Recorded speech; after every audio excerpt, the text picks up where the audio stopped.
जी, अस्सलाम वालेकुम एवरीवन, क्या हाल चाल है? ठीक है जी।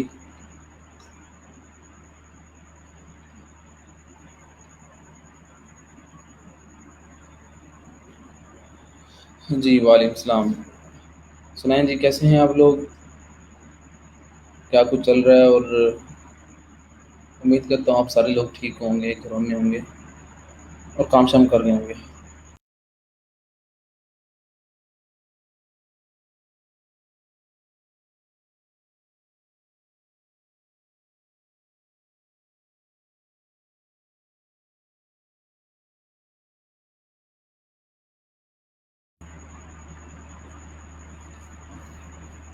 जी, अल्हम्दुलिल्लाह मैं बिल्कुल ठीक हूँ। और बाकी आप लोग बताएं जी, आपका कल वाला काम कितने बच्चों ने किया? आज बड़ा इंटरेस्टिंग टॉपिक है और आज बड़ा सिंपल, शॉर्ट लेकिन बड़ा इंटरेस्टिंग टॉपिक है। और आज हम देखेंगे बेसिकली कि किस तरह आप लोग HTML, CSS, JavaScript, bootstrap, jQuery ये सारी चीज़ें आप वर्डप्रेस के अंदर इम्प्लीमेंट कर सकते हो। ठीक है? बड़ा शॉर्ट और बड़ा बेसिक कॉन्सेप्ट है, लेकिन इम्पोर्टेंट बहुत ज़्यादा और काफ़ी ज़्यादा यूज़ होने वाली ये चीज़ है। तो आज हमारे टॉपिक का नाम है कस्टम पेज टेम्पलेट्स। ठीक है? तो हम आज बनाना है, सीखेंगे कि किस तरह हम कस्टम पेज टेम्पलेट्स क्रिएट कर सकते हैं वर्डप्रेस के अंदर। लेकिन उससे पहले मुझे आप लोग बता दो, कल वाले लेक्चर में कोई इशू है तो वो बताएं, और कितने लोगों ने काम किया है वो भी बता दें। जी अल्हम्दुलिल्लाह मैं बिल्कुल ठीक हूँ इमरान, अल्लाह का शुक्र है। आज वर्डप्रेस की कुछ और बेसिक्स चीज़ों को हम देखेंगे, कुछ पॉपुलर प्लगइन्स के बारे में देखेंगे, और यूज़र मैनेजमेंट और मीडिया मैनेजमेंट, ये सारी चीज़ें आज हम देखेंगे। आप लोग बताएं कि कल के लेक्चर में आप लोगों ने क्या किया। हमारी टोटल अर्निंग जो हो चुकी है इस वक्त इस बैच की, वो अराउंड $4000 हो चुकी है हम लोगों का। ठीक है? तो उसमें 8-9 बच्चों ने जो है ना वो अर्निंग की है। तो बाकी लोग भी काम शाम करें, काम सीखें, तो इंशाल्लाह ये अर्निंग और भी ज़्यादा जा सकती है before end of the session.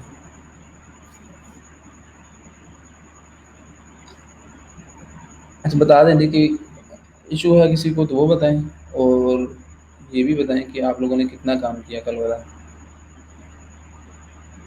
कल हमने देखा था कि किस तरह आप लोग कस्टम पोस्ट टाइप क्रिएट कर सकते हो।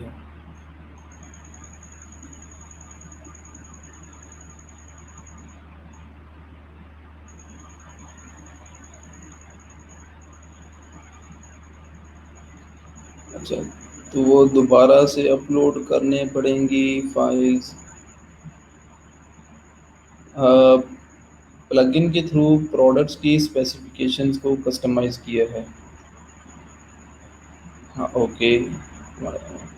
कि जब हम कोड के थ्रू कस्टम पोस्ट क्रिएट करेंगे लाइव सर्वर पे, तो वो दोबारा से अपलोड करना पड़ेगा।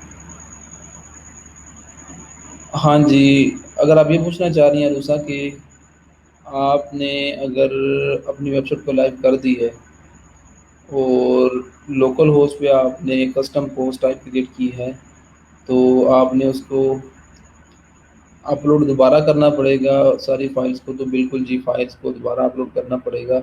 आप सिंपली क्या कर सकते हो, आप थीम जो है अपना थीम उसको रिप्लेस कर सकते हो। जिस थीम पे आपने काम किया है, लोकल होस्ट से इसकी कॉपी बनाएं, उसको आप पेस्ट कर दें वहाँ पर अपने लाइव सर्वर के ऊपर। उसी स्पेसिफिक फाइल के अंदर आप कोड पेस्ट करेंगे या डायरेक्टरी में, तो वो रिप्लेस हो जाएगा। अगर ये क्वेश्चन पूछना चाह रही हैं तो इसका आंसर ये है कि अपलोड दोबारा करना पड़ेगा आपको बिल्कुल। अगर कोई और क्वेश्चन है तो आप दोबारा पूछ सकते हैं। अटेंडेंस लगा लें आप लोग, और उसके बाद हम लेक्चर स्टार्ट करते हैं। अटेंडेंस लगा लें और देन हम लेक्चर स्टार्ट करते हैं।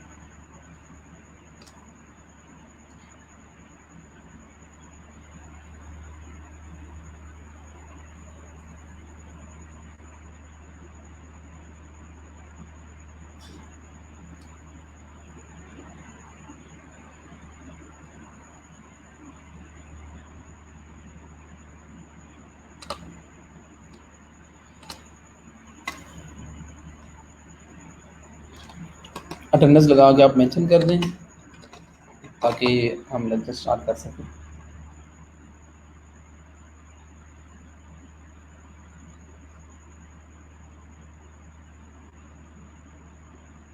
हाँ जी, बिल्कुल जी, लाइव सर्वर पे आप कर सकते हैं, क्यों नहीं कर सकते। ये जो काम आप लोकल सर्वर पे कर रहे हो ना, जितना काम मैंने आपको करवाया है, वो सारे का सारा काम आप लाइव सर्वर पे बिल्कुल कर सकते हो। ठीक है, ये सिर्फ मैंने इसलिए लाइव सर्वर पे नहीं करवा रहा क्योंकि उसके लिए फिर इंटरनेट कनेक्शन जो ना चाहिए, डिले आता है। तो वरना सारा काम आप लाइव सर्वर पे एज इट इज़ करोगे जिस तरह आप लोकल सर्वर पे कर रहे हो, कोई फ़र्क नहीं है। सिर्फ इतना फ़र्क है कि लोकल होस्ट के सिनेरियो में आप लोग विदाउट इंटरनेट कनेक्शन काम करोगे और लाइव सर्वर पे आपको इंटरनेट चाहिए होगा।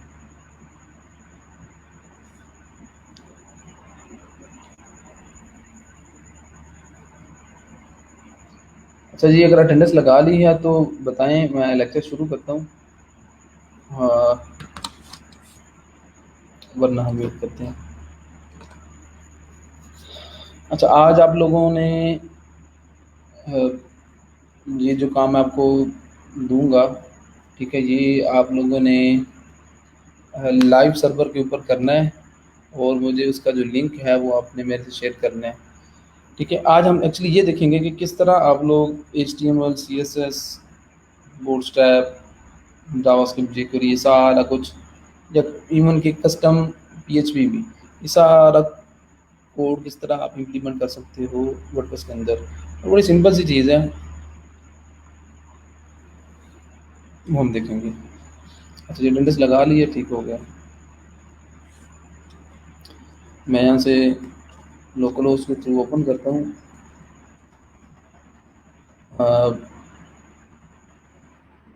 अच्छा, समटाइम ये आप जब लोकल होस्ट लिखोगे अपने डैशबोर्ड डैशबोर्ड पे, इधर सिर्फ अगर सिंपल लोकल होस्ट लिखेंगे तो दो पॉसिबिलिटीज़ हैं कि या तो डैशबोर्ड ओपन हो या फिर ये है कि आपको डायरेक्टरीज नज़र आएँ। लोकल होस्ट क्लिक करने से यहाँ पर डायरेक्टरीज नज़र आ रही, जो कि कुछ बच्चों को नज़र आती हैं। तो उसमें क्या होता है कि एक्चुअली लोकल होस्ट एंटर करने से जो डायरेक्टरीज आती हैं, एक्चुअली वो एच डॉक्स की डायरेक्टरीज को रिप्रेजेंट कर रही होती हैं। तो सिंपली आप एच डॉक्स में जो भी फाइल्स होंगी, फोल्डर्स होंगे, वो यहाँ पर आपको शो हो रहे होंगे।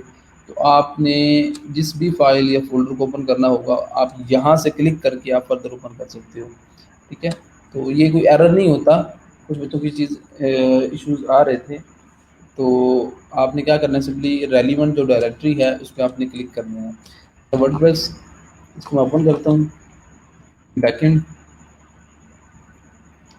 अच्छा, आप लोगों की असाइनमेंट, आपको पता है कि आपने इस वीक में एक कंप्लीट आपने वर्डप्रेस की वेबसाइट बनानी है कोरोना वायरस से रिलेवेंट।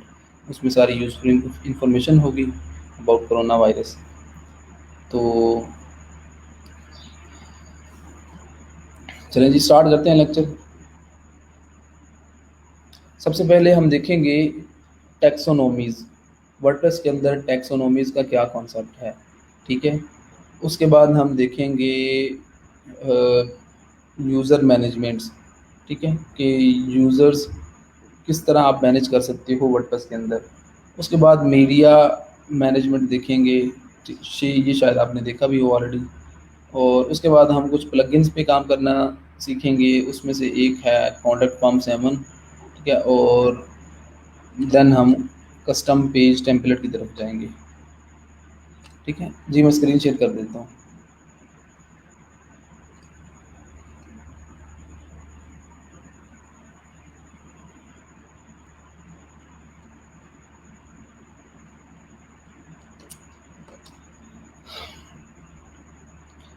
अच्छा, तो सबसे पहले हम देखते हैं कि टैक्सोनॉमीज़ का कॉन्सेप्ट क्या है वर्डप्रेस के अंदर।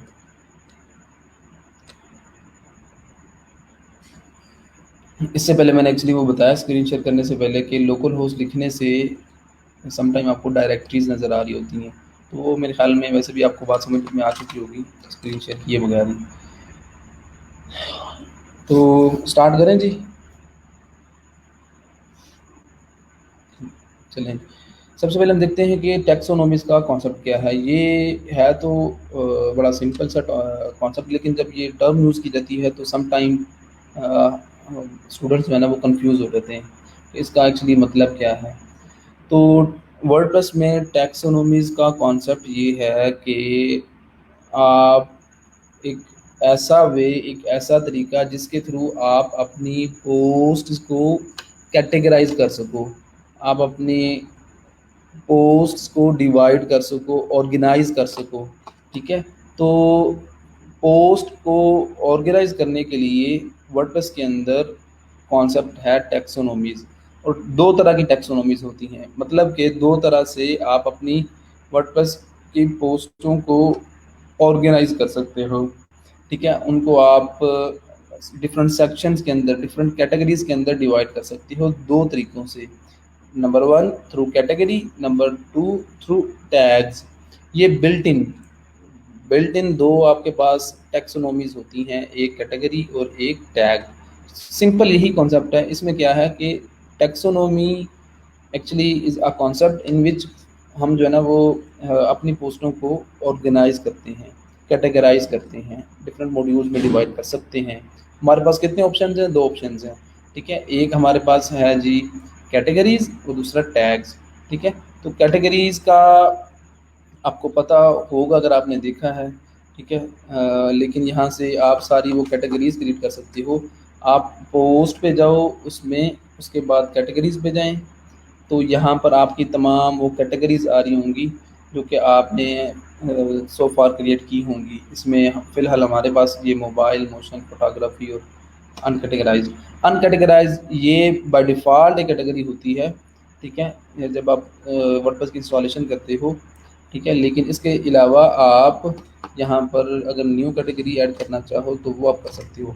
ठीक है, तो अब ये एक कॉन्सेप्ट है जिसके थ्रू आप क्या कर सकते हो, अपनी पोस्ट को कैटेगराइज कर सकते हो। ठीक है, यहाँ पर आप कैटेगरी नेम लिखेंगे। फॉर एग्जांपल यहाँ पर मैं लिखता हूँ लाइक स्पोर्ट्स से रेलिवेंट।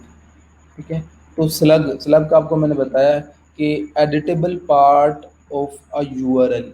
ठीक है, कि स्लग जो होता है वो एक एडिटेबल पार्ट होता है किसी भी पेज का या पोस्ट का। ठीक है, यहाँ पर मैं आपको दिखा भी देता हूँ स्लग क्या चीज़ है। ठीक है, ये कुछ नेम्स हैं जो कि वैसे टेक्निकली तो कंफ्यूज करते हैं, लेकिन है बड़े सिंपल से कॉन्सेप्ट। तो स्लग, ठीक है,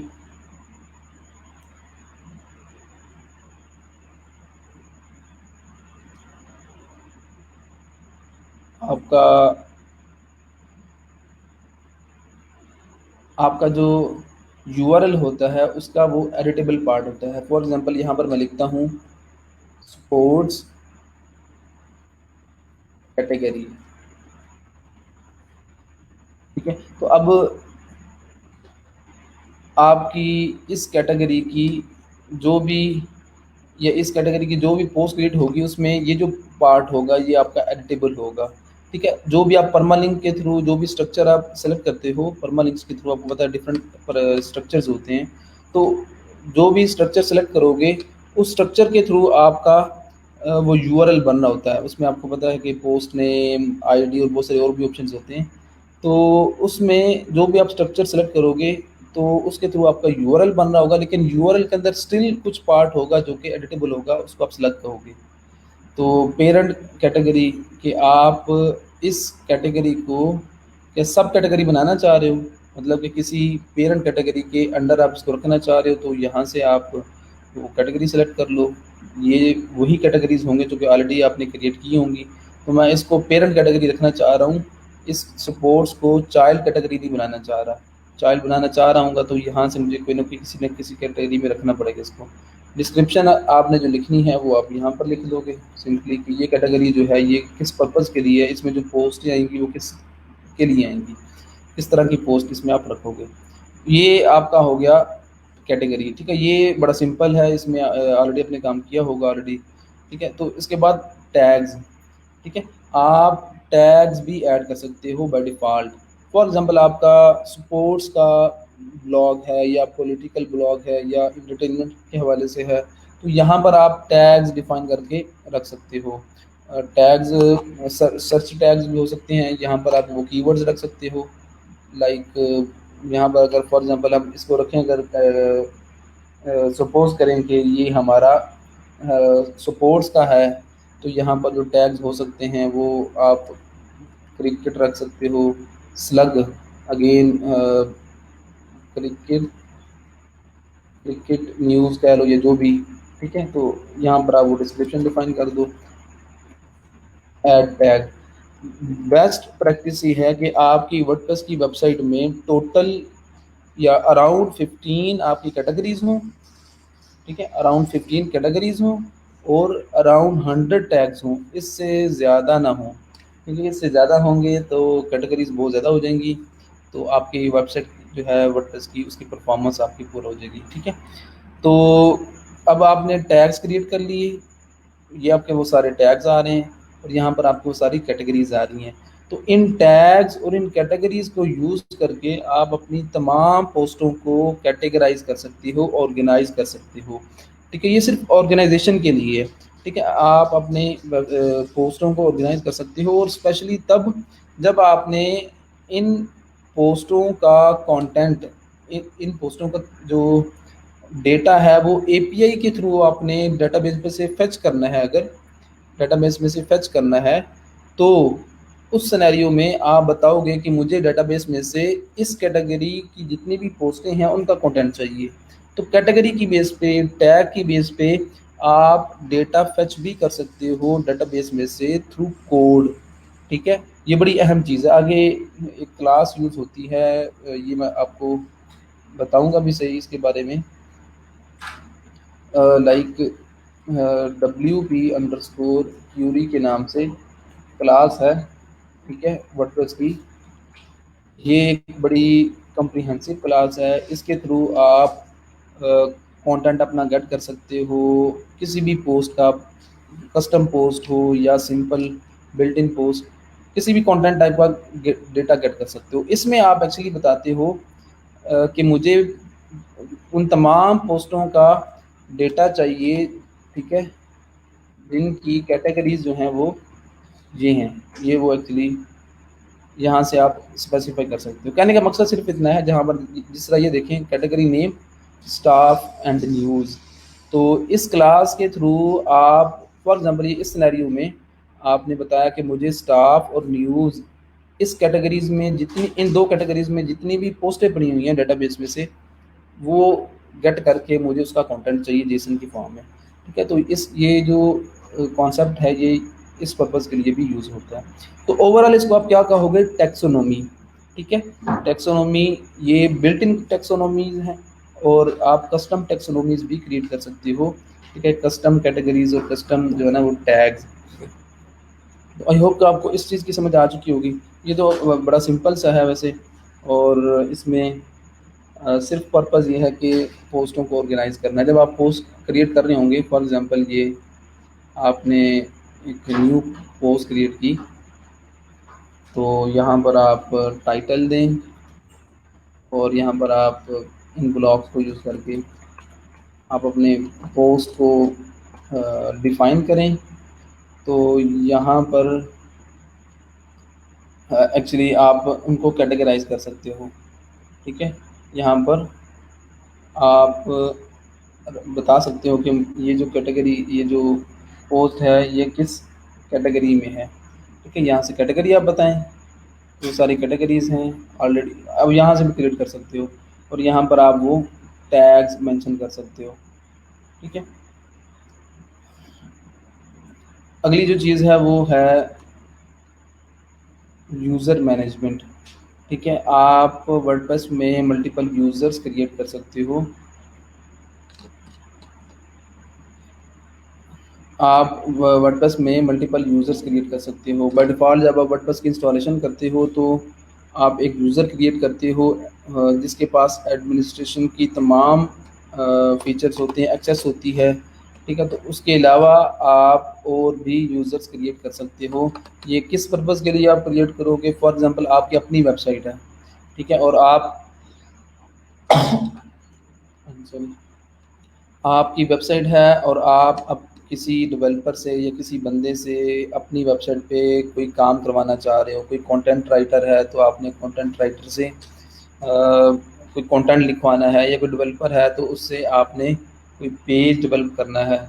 तो उस सिनेरियो में क्या होगा कि आप लोगों को यहाँ से एक यूज़र क्रिएट करना पड़ेगा, उस यूज़र का एक रोल डिफ़ाइन करना पड़ेगा। तो यूज़र का रोल डिफ़ाइन करने के बाद आप उसके जो क्रेडेंशियल्स होंगे वो आप अपने उस पर्टिकुलर पर्सन को दे दोगे, तो वो आपकी वेबसाइट पे काम कर सकेगा। तो यहाँ पर आप मल्टीपल यूज़र्स क्रिएट कर सकते हो, ठीक है। तो इसमें एक कॉन्सेप्ट ये भी है कि आप टीम की फॉर्म में अगर आपने काम करना है किसी भी वेबसाइट के ऊपर, अगर आप फ्रीलांसर हो, आपने प्रोजेक्ट गेट किया है और आप अपने टीम के साथ उस प्रोजेक्ट पे काम करना चाह रहे हो, तो उस सिनेरियो में भी आप क्या करोगे, यूज़र क्रिएट करोगे। तो आप हर यूज़र को उसका रोल जो है वो डिफ़ाइन कर दोगे, और रोल डिफ़ाइन करने के बाद आप उसके क्रेडेंशियल जो है उसको बता दोगे, तो वो पैरेलल वे में मल्टीपल लोग किसी एक वर्डप्रेस की वेबसाइट पे काम कर सकते हैं, ठीक है। तो यहाँ पर आप उसका यूज़र नेम डिफ़ाइन करोगे, ठीक है, for example Ali, email address, ठीक है, फॉर एग्जांपल ABC, और यहाँ पर आप first name, last name, website, password, ठीक है। तो यहाँ पर आप रोल एक्चुअली डिफाइन करोगे। तो जो भी आप यहाँ पर मल्टीपल रोल्स हैं, बाय डिफ़ॉल्ट 5 तरह के रोल्स होते हैं, बाकी जो रोल्स हैं वो आपके कस्टम जो है ना वो रोल्स किसी प्लगइन के थ्रू ऐड हो सकते हैं। तो बाय डिफ़ॉल्ट 5 आपके होते हैं रोल्स, ठीक है। सबसे पहले एडमिनिस्ट्रेटर, इसके पास एडमिनिस्ट्रेटर एक्चुअली एडमिन होता है जिसके पास एडमिनिस्ट्रेशन की फुली एक्सेस होती है, जो आपका मेन एडमिन होता है, ये सुपर एडमिन कह लो। एडिटर जो होता है एक्चुअली ये कंटेंट राइटर हो सकता है, जो कि पोस्ट, पेज या कोई कंटेंट क्रिएट कर सके, ठीक है। इसके पास इसके पास जो है ना वो एक्सेस जो होती है वो एडमिनिस्ट्रेशन से कम होती है, एडमिनिस्ट्रेटर से कम होती है। ऑथर जो होता है एक्चुअली ये आपका वो राइटर होता है, ठीक है, ये कोई प्रोफेशनल भी हो सकता है, इसके पास लिमिटेड एक्सेस होती है और ये सिर्फ राइट कर सकता है, ठीक है। और कंट्रीब्यूटर ये होता है कि कंट्रीब्यूशन के लिए इसका मेन काम तो ये नहीं होता कि वो ऑथर की तरह जो है ना वो इसके पास फुली एक्सेस हो कंटेंट राइट करने की, ठीक है, लेकिन ये कंट्रीब्यूट कर सकते हैं, ठीक है। तो सब्सक्राइबर सिंपली आपके जो होते हैं सब्सक्राइबर, लाइक वो कस्टमर्स हो सकते हैं, आपके क्लाइंट्स हो सकते हैं। तो ये 4-5 तरह के रोल्स होते हैं, आपने जो रोल डिफाइन कर देना हो वो आप रोल उसका मेंशन करो, आप क्या करो उसको ये सारी चीज़ें क्रेडेंशियल सेंड कर दो। तो यहाँ से आप यूज़र्स को मैनेज कर सकते हो, ठीक है। मीडिया, इसका आपको पता होगा, यहाँ से आप सारी वो मीडिया फाइल्स, इमेजेस, वीडियोस वो सारी की सारी मैनेज कर सकते हो, बजाय इसके कि आप लोग पोस्ट क्रिएट करते वक्त, बजाय इस कि आप पोस्ट क्रिएट करो और उसमें मैनुअली आप one by one media add करो। आप यहाँ पर क्या कर सकते हो, आप यहाँ पर सेलेक्ट फाइल्स, आप मल्टीपल फाइल्स जो हैं वो यहाँ पर अपलोड कर दो, ठीक है। और उसके बाद उन फाइल्स में से जिस फाइल को भी आपने यूज़ करना है जहाँ पर आप वो यूज़ करो, ठीक है। तो सिंपली आपकी एक लाइब्रेरी क्रिएट हो जाएगी, तो आप उसमें से इन फ्यूचर जब भी कोई फाइल चाहिए होगी आपको वापस, फॉर एग्जांपल आपके पास एक क्लाइंट आया, क्लाइंट कहता है जी कि ये सारा कंटेंट आपको मैं दे रहा हूँ, ये ई कॉमर्स स्टोर उसने बनवाना है फॉर एग्जांपल वो कॉमर्स के थ्रू, तो आपको सारी प्रोडक्ट की इमेजेस आपको वो दे देगा, ठीक है। वो आपको अपना लोगो, बैनर, स्लाइडर, स्लाइड इमेजेस सारा कुछ आपको प्रोवाइड कर देगा। तो बजाय इसके कि आप वन बाय वन उन इमेजेस को अपलोड करो, जब आपने प्रोडक्ट्स अपलोड करनी हो या स्लाइडर बनाना हो या लोगो, तो आप क्या करोगे, आप मीडिया में जाओगे, आप यहाँ पर सेलेक्ट फाइल्स, आप बल्क क्वांटिटी में वो तमाम फाइल्स को, तमाम इमेजेस, वीडियोस को एक ही दफ़ा अपलोड कर दोगे, ठीक है। सबसे पहले कंटेंट अपलोड कर दोगे और उसके बाद जब भी आपको जहाँ यूज़ करना पड़ेगा या जब यूज़ करना होगा आप उसको यूज़ कर लोगे। तो सिंपली यहाँ से अब हर फाइल का, हर इमेज, हर वीडियो का आप उसका जो है वो जो प्रॉपर्टीज़ हैं वो डिफ़ाइन करोगे, लाइक इमेजेस के सिनेरियो में आल टेक्स्ट, कैप्शन, ठीक है, वो सारा कुछ आप डिफ़ाइन करोगे। तो ये बेस्ट प्रैक्टिस होती है। इसके बाद हम अगली बात प्लगइन्स की तरफ आते हैं। तो कुछ आपके बड़े बेसिक पॉपुलर और नेसेसरी आपके प्लगइन्स होते हैं जो कि आपको करना होते हैं वर्डप्रेस की हर वेबसाइट के अंदर। ठीक है, उसमें से सबसे पहले आपका आता है जी कॉन्टैक्ट फॉर्म। ऑलमोस्ट हर वेबसाइट के अंदर आपका कॉन्टैक्ट फॉर्म होता है, तो आप वो कॉन्टैक्ट फॉर्म क्रिएट कर सकते हो। बहुत सारे प्लगइन्स वैसे तो हैं बहुत सारे, लेकिन कॉन्टैक्ट फॉर्म 7 के नाम से एक प्लगइन है, उसको आप यूज़ करोगे। हमने ऑलरेडी इंस्टॉल किया हुआ है वैसे। उसके थ्रू आप कॉन्टैक्ट फॉर्म्स बनाओगे। ऑलमोस्ट हर वेबसाइट के अंदर ये एक प्लगइन होता है। उसके बाद योस्ट एसईओ, एसईओ पर्पज़ के लिए, क्योंकि वर्डप्रेस का कॉन्सेप्ट स्टार्ट में ब्लॉगिंग से था। और अगर एक ब्लॉग बना है तो ब्लॉग बनाने के बाद उसका जो मेन कंसर्न होता है किसी भी ब्लॉगर का, वो ये होता है कि सर्च इंजन के ऊपर मेरा जो ब्लॉग है वो टॉप पे आए, उसकी सर्च इंजन ऑप्टिमाइजेशन अच्छी हो, मेरा जो ब्लॉग है वो सर्च इंजन ऑप्टिमाइज्ड हो, एसईओ ऑप्टिमाइज्ड हो। ठीक है, तो उसके लिए बहुत सारे प्लगइन्स मौजूद हैं। ठीक है, तो उनमें से एक जो योस्ट का प्लगइन है वो बड़ा फेमस है। ठीक है, उसके थ्रू आप कीवर्ड्स ऐड कर सकते हो। ठीक है, आप अपने कंटेंट को जो है ना वो सर्च इंजन ऑप्टिमाइज्ड कर सकते हो, सर्च इंजन की ऑप्टिमाइजेशन कर सकते हो, और एसईओ फ्रेंडली कंटेंट आप क्रिएट कर सकते हो। उसके अलावा एक प्लगइन है कैशिंग के लिए। ठीक है, W3 कैशे के नाम से। ठीक है, उसके थ्रू आप कैशिंग कैशिंग एक्चुअली इसके थ्रू आप अपनी परफॉर्मेंस और स्पीड जो है वो एक्चुअली इम्प्रूव करते हो अपनी वेबसाइट की। वेबसाइट की स्पीड और परफॉर्मेंस इम्प्रूव करने के लिए, ठीक है, आप कैशिंग का प्लगइन यूज़ करोगे। तो उसके थ्रू क्या होगा एक्चुअली कि आपके यूज़र के एंड पे, जो यूज़र होगा जो आपकी वेबसाइट को यूज़ कर रहा होगा, उसके एंड पे जो जिस पेज पे वो होगा, फॉर एग्जांपल ये पेज आपके यूज़र के ब्राउज़र में ओपन हुआ है। ठीक है, तो कैशिंग का जो कॉन्सेप्ट है वो ये होता है कि एक कॉपी बना के आपके ब्राउज़र में रख दी जाए। एक लाइटर कॉपी, एक लाइट कॉपी जो है ना वो बना के आपके ब्राउज़र में रख दी जाए, तो बजाय इसके कि उस पेज को अगर दोबारा दिखना हो तो वो सर्वर से सारा कंटेंट आए, वो आपके ब्राउज़र से ही कैशे से ही वो सारी चीज़ें उठा के आपको शो करवा देगा। तो स्पीड और परफॉर्मेंस को इम्प्रूव करने के लिए, ठीक है, आप कैशिंग का प्लगइन यूज़ करोगे। तो इसके अलावा सिक्योरिटी के लिए कुछ हैं प्लगइन्स, वो आप यूज़ करोगे। ठीक है, और कौन के प्लगइन यूज़ करते हो पेज बिल्डर टाइप का, तो पेज बिल्ड करने के लिए भी आप वो प्लगइन यूज़ कर रहे होते हो। तो मैं यहाँ पर आपको एक प्लगइन पे काम करना सिखा देता हूँ। यहाँ पर जो कॉन्टैक्ट फॉर्म है, है तो ये भी बड़ा सिंपल सा प्लगइन। तो हम यहाँ से एक फॉर्म क्रिएट करके मैं आपको बता देता हूँ, तो बाकी जो है वो आप खुद ट्राई कीजिएगा, वो बड़ी सिंपल से हैं। फॉर एग्जांपल यहाँ पर मैंने अ, एक फॉर्म बनाता हूँ कॉन्टैक्ट फॉर्म के नाम से। ठीक है, तो ये कॉन्टैक्ट फॉर्म, जब कॉन्टैक्ट फॉर्म 7 प्लगइन आप इंस्टॉल कर लोगे तो यहाँ पर कॉन्टैक्ट के नाम से एक ऑप्शन आ रहा होगा आपके पास। तो इसके थ्रू आप ये नया कॉन्टैक्ट फॉर्म क्रिएट कर सकते हो। सबसे पहले आप टाइटल दोगे और उसके बाद ये कुछ आपके पास ऑप्शंस हैं, इनके थ्रू आप अपना जो कॉन्टैक्ट फॉर्म है उसको आप ऑर्गेनाइज कर सकते हो, उसको आप डिफाइन कर सकते हो कि आपके कॉन्टैक्ट फॉर्म के अंदर क्या कुछ ऑप्शंस हों। ठीक है, जिस तरह नेम, ईमेल, फ़ोन नंबर, जो कुछ होता है वो सारा। तो यहाँ पर वो ये सारे आपके एलिमेंट्स हैं, इनपुट फील्ड्स हैं। तो बाय डिफ़ॉल्ट आपके पास ये 3-4 फील्ड्स आ रही होती हैं, लाइक नेम, ईमेल, सब्जेक्ट और उसके बाद मैसेज। इनके अलावा भी आप यहाँ पर इन ऑप्शंस को यूज़ करके, इन फील्ड्स को यूज़ करके आप अपना फॉर्म जो है वो क्रिएट कर सकते हो। फॉर एग्ज़ाम्पल नेम, ईमेल के बाद यहाँ पर मैं एक क्रिएट करता हूँ, लाइक फ़ोन नंबर के लिए। ठीक है, तो फ़ोन नंबर के लिए यहाँ पर मैं सबसे पहले ये लेबल डिफ़ाइन कर लूँगा। ठीक है, लेबल में क्या आएगा, लेबल से मुराद लेबल ही है जो लेबल का टैग आप यूज़ करते हो एचटीएमएल में। यहाँ पर फ़ोन नंबर,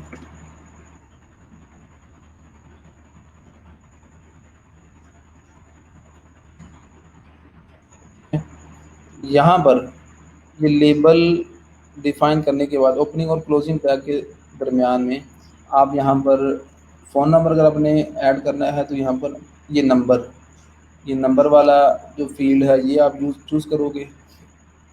ठीक है, उसके बाद ये आपके पास फील्ड टाइप आ रही है।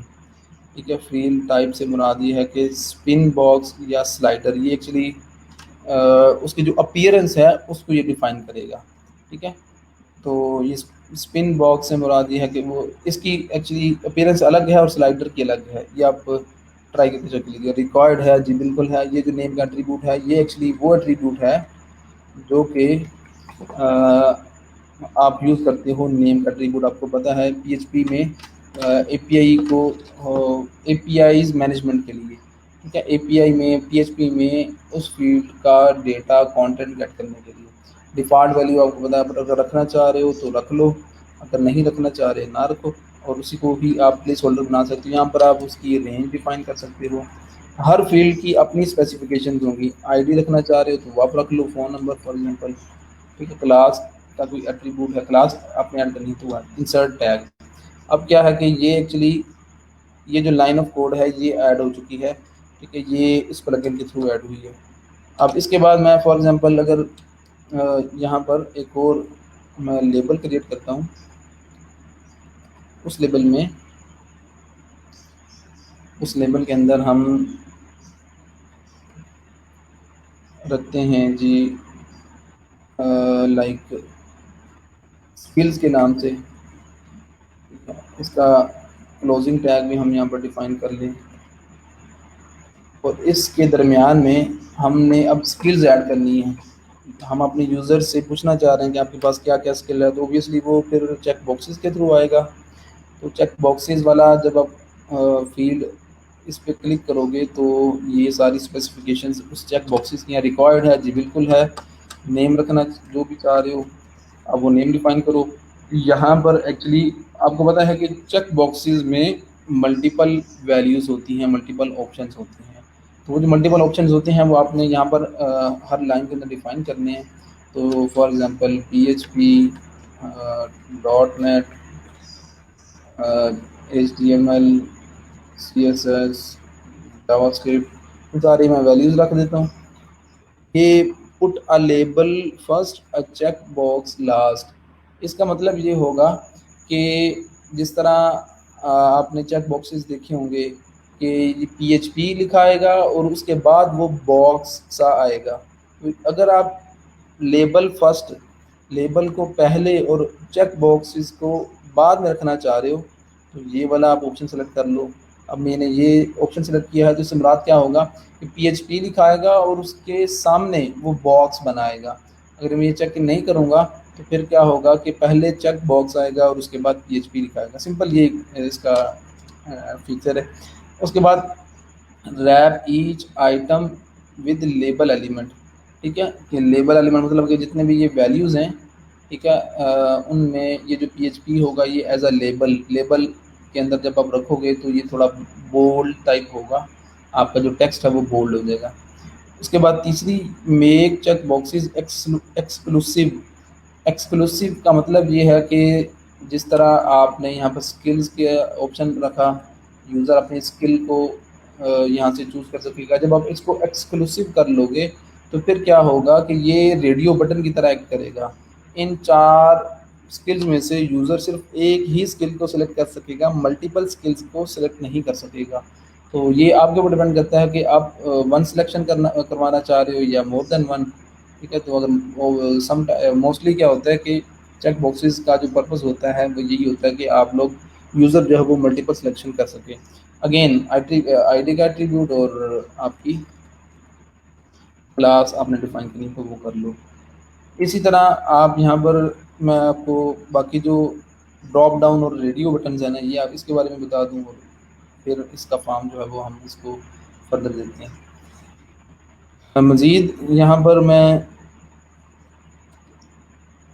लेबल एक क्रिएट कर लूँ, हाँ, लाइक जेंडर के नाम से, और यहाँ पर उसका क्लोजिंग टैग यहाँ दरमियान में मैं रेडियो बटन को यूज़ करता हूँ जेंडर स्पेसिफिकेशन के लिए। तो यहाँ पर मेल एंड फीमेल, और उसके बाद क्या होगा, यहाँ पर again put a label first a check box last, ये उसका भी सेम वही मतलब है जो कि लास्ट उसमें आया है, ठीक है। और wrap each item with label element, इसका भी आपको बता दिया। आईडी आप यहाँ पर बताओ और उसके बाद इंसर्ट कर दें। और बिल्कुल इसी तरह ये ड्रॉप डाउन मेन्यूज जो हैं ये भी आप ऐड कर सकते हैं। तो ये सारा ऐड करने के बाद ये एक्चुअली अब क्या है कि एक कॉन्टैक्ट फॉर्म 7 का अपना एक कह लो कि जेनेरिक कोड है, ये शॉर्ट कोड्स आप इसको कह सकती हो, ये उसका शॉर्ट कोड है। शॉर्ट कोड का आपको पता है कि शॉर्ट कोड शॉर्ट पर्पज़ के लिए, मतलब कि एक लेंथी कोड को शॉर्ट बनाने के लिए या यूँ समझ लें कि आपने एक फॉर्म बनाया है तो इसका भी एक शॉर्ट कोड जनरेट होगा। उस शॉर्ट कोड को आप कहीं पर भी यूज़ कर सकती हो, तो जो जहाँ पर आप यूज़ करोगे एक्चुअली वो फीचर वो आपके पास अवेलेबल होगा। तो वर्डप्रेस के अंदर शॉर्ट कोड का कॉन्सेप्ट है। इससे पहले भी आपने स्लाइडर्स के कॉन्सेप्ट में देखा था। अच्छा, इसके बाद ये सारे मज़ीद भी ऑप्शन हैं। एंड पे आप सबमिट का ऑप्शन रखोगे ऑब्वियसली, ये ऑप्शन है मेल का, ठीक है। तो मेल वाले सच इस टैब पे जब आप क्लिक करोगे तो यहाँ पर आपने एक्चुअली वो सारी स्पेसिफिकेशंस बतानी हैं, वो सारी मेल्स आप बताओगे। यहाँ पर मैं आपको एक यहाँ से ईमेल में ओपन करता हूँ कोई एक आध, फॉर एग्ज़ाम्पल चलें यहाँ से कोई एक ईमेल ओपन करते हैं जी, PHP स्टॉर्म फॉर एग्ज़ाम्पल, ठीक है। तो यहाँ पर इसमें आपको ये देखिए जी, नज़र आ रहा होगा कि ये जो आपको ये मुझे जो मेल रिसीव हुई है, ये मेल रिसीव हुई है इनकी तरफ से, PHP स्टॉर्म टीम की तरफ से, ठीक है। और उनकी जो ईमेल एड्रेस है जिनकी तरफ से मुझे ईमेल रिसीव हुई है फ्रॉम, ऑब्वियसली मुझे इनकी तरफ से ईमेल रिसीव हुई है तो वो मुझे यहाँ पर नज़र आएगी। टू, ये ईमेल किसको सेंड की गई है, ठीक है, ये सेंड की गई है ये इस मेरी ईमेल एड्रेस के ऊपर, सब्जेक्ट ये है और बाकी सारी चीज़ें ये वाली हैं, ठीक है। रिप्लाई टू, जब मैं इसका रिप्लाई करूँगा, ठीक है, जब मैं इसका रिप्लाई करूँगा तो इसका जो रिप्लाई होगा वो किस ईमेल एड्रेस के ऊपर जाएगा, यहाँ पर वो भी मेंशन करना होता है, ठीक है। तो जो भी आपको ईमेल रिसीव होती है आप अपने इनबॉक्स में जाके चेक कर सकते हो। तो जब जो भी आपको ईमेल रिसीव होगी उसमें 3-4 तरह की प्रॉपर्टीज़ होंगी, 3-4 तरह के, लाइक कह लो कि आपको चीज़ें बताना पड़ेंगी, मेंशन करना पड़ेंगी, आपको नज़र आएंगी। सबसे पहले क्या कि आपको ईमेल रिसीव कहाँ से हुई है, किस ईमेल एड्रेस के थ्रू हुई है, किस ईमेल एड्रेस के थ्रू, किस आप किसको सेंड हुई है, ऑब्वियसली यहाँ पर आपकी अपनी ईमेल आ रही होगी।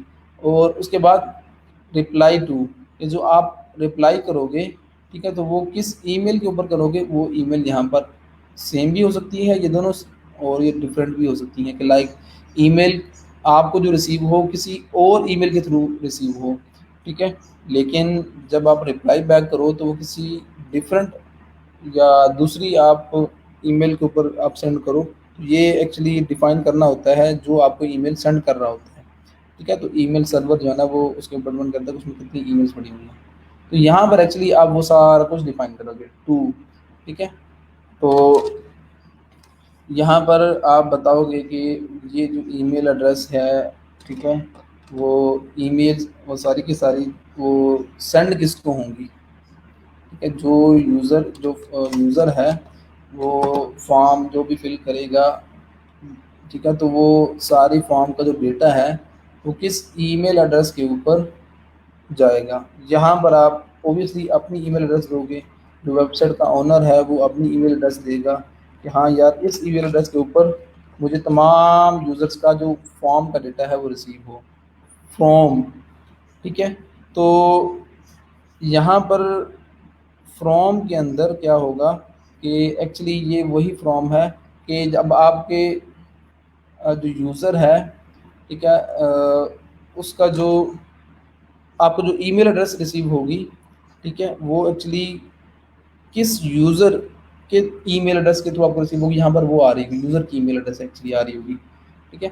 आप ये एक्चुअली डेटा सारा आपको ही रिसीव होना है, तो यहाँ पर आपका जो यूज़र होगा, ठीक है, उसकी ईमेल एड्रेस आ रही होगी।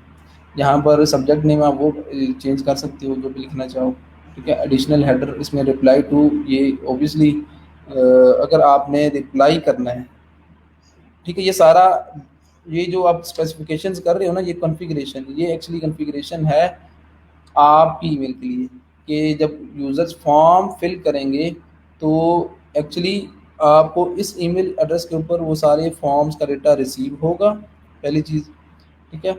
और उसके बाद यहाँ पर फ्रॉम, यहाँ पर एक्चुअली जब आपको ईमेल रिसीव होगी तो यहाँ पर आपको ईमेल में नज़र आ रहा होगा कि मुझे ये जो ईमेल है वो मुझे किस ईमेल के थ्रू रिसीव हुई है, ठीक है। तो यहाँ पर फ्रॉम के अंदर वो आपकी जो ईमेल एड्रेस है वो आपकी आ रही होगी। तो यहाँ पर सब्जेक्ट में सब्जेक्ट और रिप्लाई टू, ठीक है। रिप्लाई टू में जब आप रिप्लाई करोगे, उस ईमेल का रिप्लाई करोगे, तो ऑब्वियसली अगर कोई यूज़र आपसे कांटेक्ट करता है किसी भी पर्पज़ के लिए, कोई बात पूछना चाह रहा है आपसे, तो आप जब उसको रिप्लाई बैक करोगे तो ये योर ईमेल, ये एक्चुअली योर ईमेल वो आपका यहाँ पर ये जो फॉर्म फिल किया ना आपने, इसमें ये जो फॉर्म बनाया, इसमें ये जो फील्ड है ये वाली योर ईमेल, ठीक है, ये एक्चुअली यूज़र की ईमेल एड्रेस होगी, ठीक है। तो जो आप रिप्लाई करोगे वो ऑब्वियसली यूज़र की ईमेल एड्रेस के ऊपर जाएगा। तो यहाँ पर आप इसको चेंज नहीं करोगे, यहाँ पर आप ऑब्वियसली यूज़र की ईमेल तो लिख नहीं सकते, ठीक है। तो यहाँ पर आपने शॉर्ट कोड यूज़ किया है। शॉर्ट कोड कौन सा यूज़ किया है? वो ये वाला यूज़ किया है, ये ईमेल एड्रेस वाला, ठीक है। तो ईमेल एड्रेस का ये शॉर्ट कोड यूज़ किया है। ऑब्वियसली ये शॉर्ट कोड कब बना था? जब यहाँ से हमने वो ईमेल एड्रेस वाला किया था, बट ये बाय डिफ़ॉल्ट था वैसे। तो इसको आप एज़ इट इज़ ही रहने दोगे।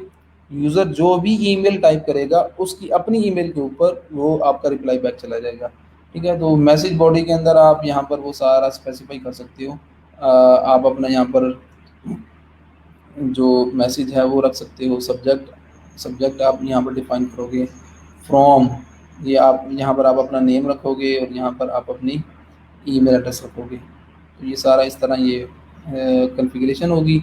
मैसेजेस, ये कुछ मैसेजेस हैं, ठीक है। जब आप कोई कस्टमर फॉर्म फिल कर रहा होगा, ठीक है, तो जब आप फॉर्म फिल करने के बाद वो सबमिट कर देगा फॉर्म, ठीक है, तो ये कुछ मैसेज आपका रिसीव होगा। ये उसको, सॉरी, उसको शो होगा कि भाई आप thank you for your message, it has been sent, ठीक है। अगर वो मैसेज फॉर्म जो है वो सेंड नहीं होगा तो कुछ ये एरर आ रहा होगा, ठीक है। और उसके अलावा अगर कोई फ़ील्ड वो फिल नहीं करेगा यूज़र जो रिक्वायर्ड होगी, तो ये वाला लेबल या मैसेज डिस्प्ले होगा। और इसी तरह और भी बहुत सारे ये नीचे आपको मैसेजेस नज़र आ रहे हैं, ठीक है। तो ये आप उनको कस्टमाइज़ कर सकते हो। एडिशनल सेटिंग में भी और कुछ यहाँ पर आप कोई शॉर्ट कोड यूज़ करके, ये स्निपेट यूज़ करके आप कस्टमाइज़ कर सकते हो। सेव करें, सेव करेंगे तो आपका एक शॉर्ट कोड जनरेट होगा ये वाला, ठीक है। तो इसको आप कॉपी करें, ठीक है। कॉपी करने के बाद क्या होगा,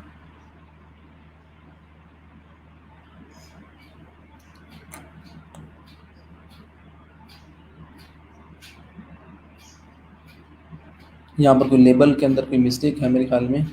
multiple multiple controls in a single label, बताएं जी कहाँ पर मिस्टेक है? यहाँ पर कहीं ना कहीं मिस्टेक है। लेबल जो हमने ऐड किया है वो ठीक ऐड नहीं किया है। लाइक अगर हम इसको ख़त्म कर दें, सेव करके देखें दोबारा, तो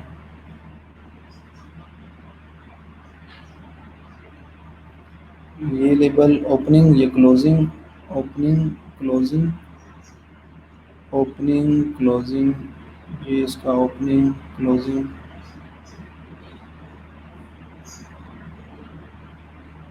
सिंगल लेबल एलिमेंट। यहाँ पर कोई लेबल का ना कहीं पर इशू आ रहा है, तो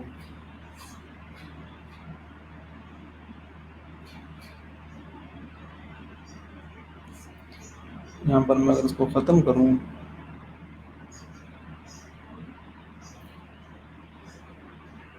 अब ये इशू ख़त्म हो चुका है। तो इसका मतलब है कि ये यहीं पर कोई मिस्टेक थी। मैं इसको अगर दोबारा ऐड करता हूँ फॉर एग्जांपल,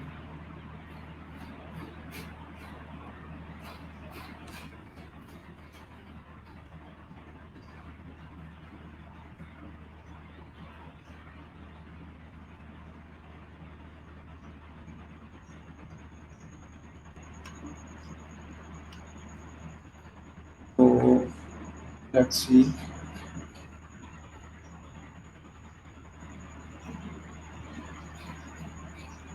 तो यहाँ पर दोबारा वो एरर दे रहे हैं।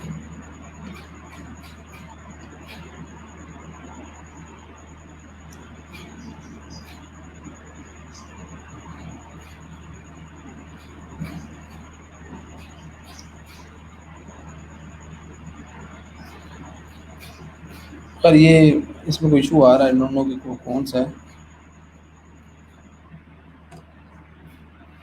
इसके बगैर करते हैं तो वो आपका सेव हो जाता है।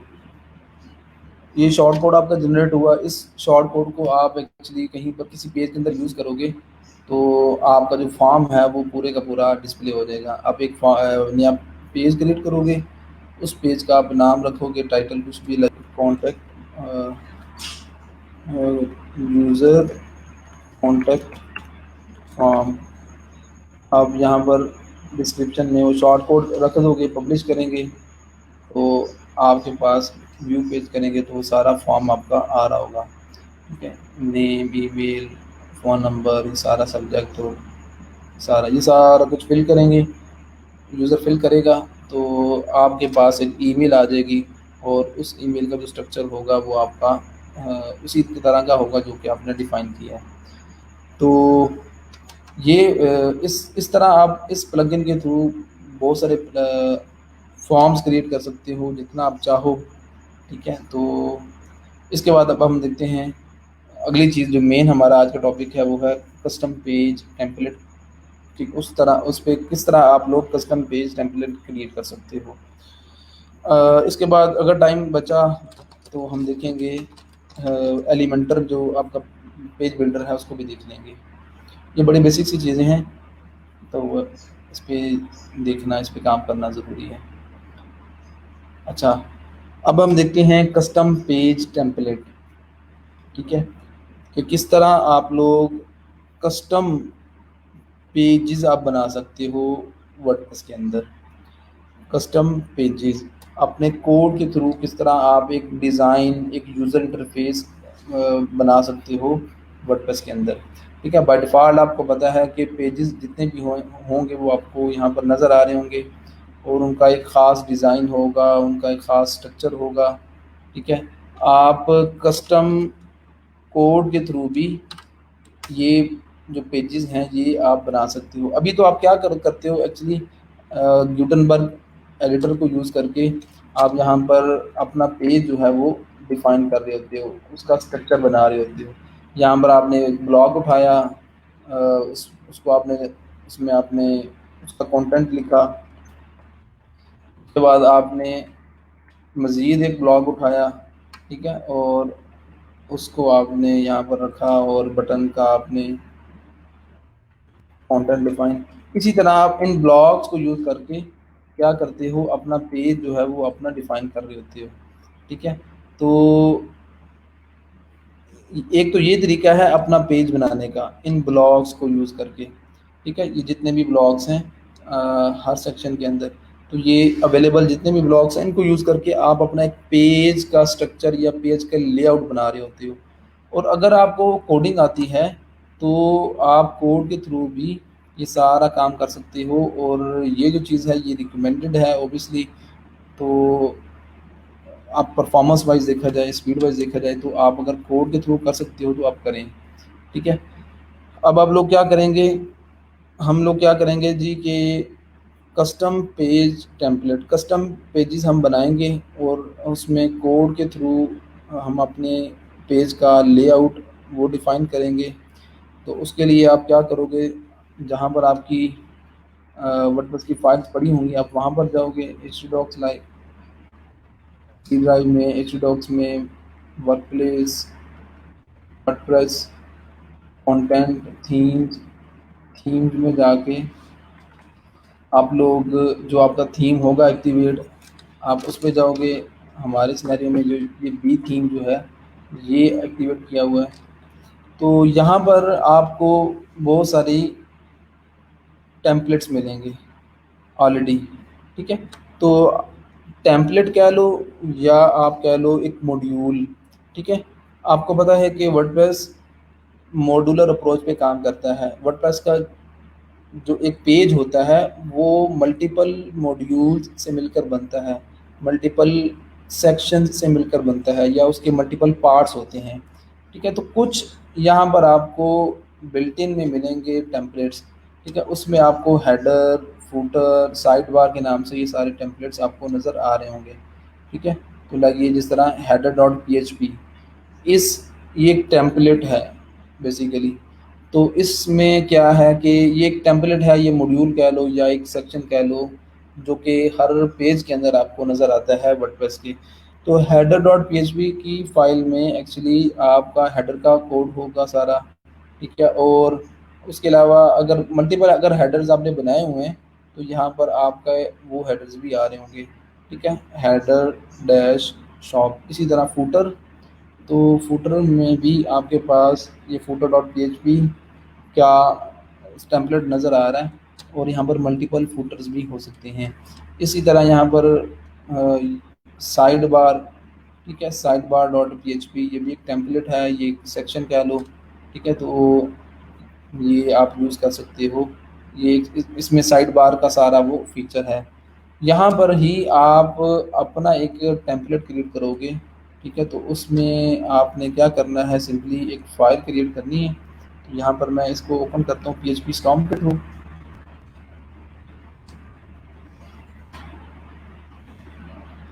सिर्फ एक लाइन ऑफ कोड है बस, एक लाइन ऑफ कोड लिखनी है, उसके बाद आपकी वही लाइन ऑफ कोड आएंगी, वही कॉन्सेप्ट यूज़ होंगे जो कि आपने ऑलरेडी सीखे हुए हैं।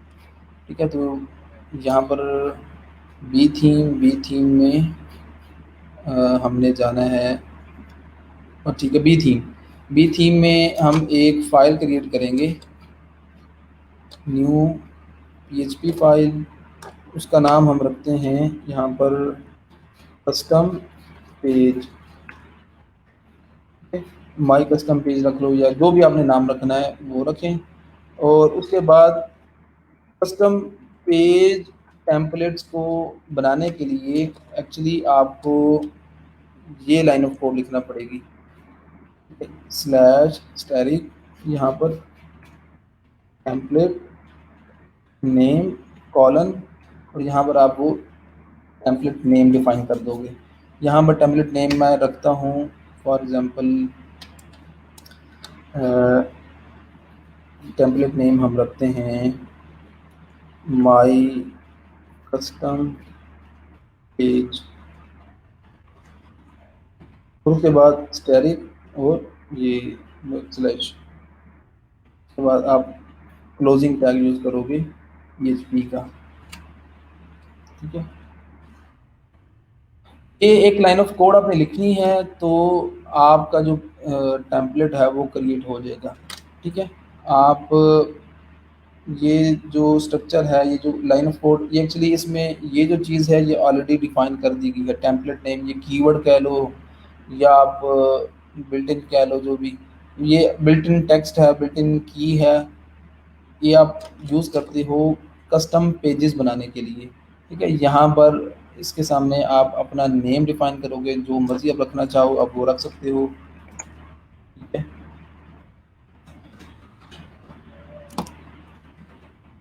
तो उसके बाद आप इसको सेव करें।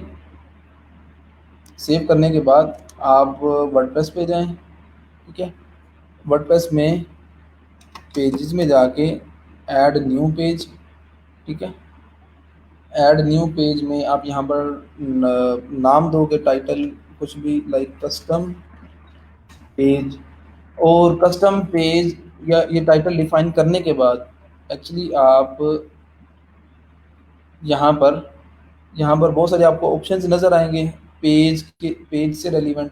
ठीक है, उसमें ये चीज़ें हमने देख ली हैं, status and visibility, featured image, अक्सर ये एक्चुअली शॉर्ट डिस्क्रिप्शन होती है आपकी डिस्क्रिप्शन, और यहाँ पर ऑप्शन आ रहा होता है टेम्पलेट का। तो जो भी आप जितने भी आप पेजेस क्रिएट करते हो वर्डप्रेस